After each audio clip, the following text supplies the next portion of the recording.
McLaren CEO Zak Brown has taken a pop shot at Otmar Szafnauer in the aftermath of Piastri Gate, saying the Alpine boss was left looking a little silly in the wake of the FIA Contract Recognitions Board's decision.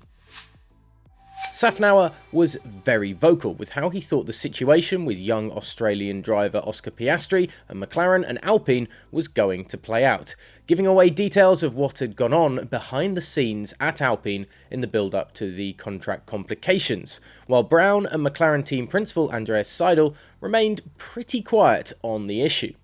When the CRB ruled in favour of the deal Piastri had signed with McLaren this summer, Szafnauer and Alpine were left looking a little red-faced, with Zak Brown and his team preferring to take the slightly quieter route as the contract ruling took place.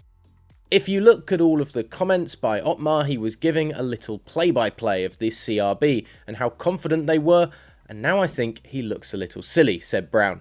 That's why it's best to keep your mouth shut, and we can talk about it after the fact when there's something concrete to actually say. Of course, Piastri will be with McLaren for the 2023 season next year. Away from the track, and the FIA has started a reshuffle, appointing its first ever CEO in the history of the organisation, with American Natalie Robyn stepping in to the new role. F1's governing body has undertaken a wide-scale restructure since Mohammed Ben Sulayem took over as president from Jean Todt in December last year. American-born Robyn boasts over 15 years of experience in automotive and financial sectors, with a variety of positions across Volvo, Nissan and Daimler Chrysler.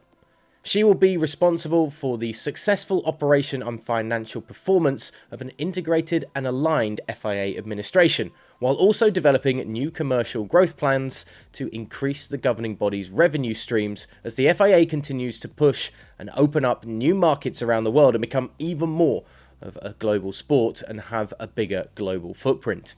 Finally, George Russell believes Mercedes may have got carried away with the false dawn of their performances on track this season.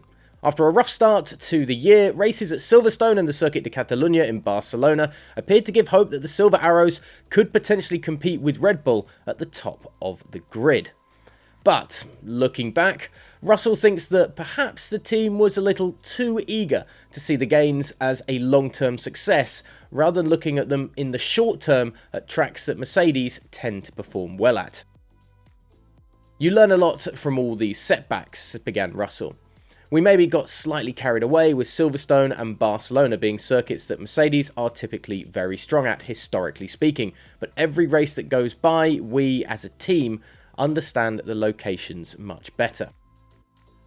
Locations are going to be very different in the latter part of the season, and Russell has warned that perhaps porpoising could return towards the ends of 2023, which doesn't bode well for his team, or Lewis Hamilton's back. More on the world of F1 on GPFansglobal.com and GPFansGlobal, Twitter, Instagram and TikTok as well.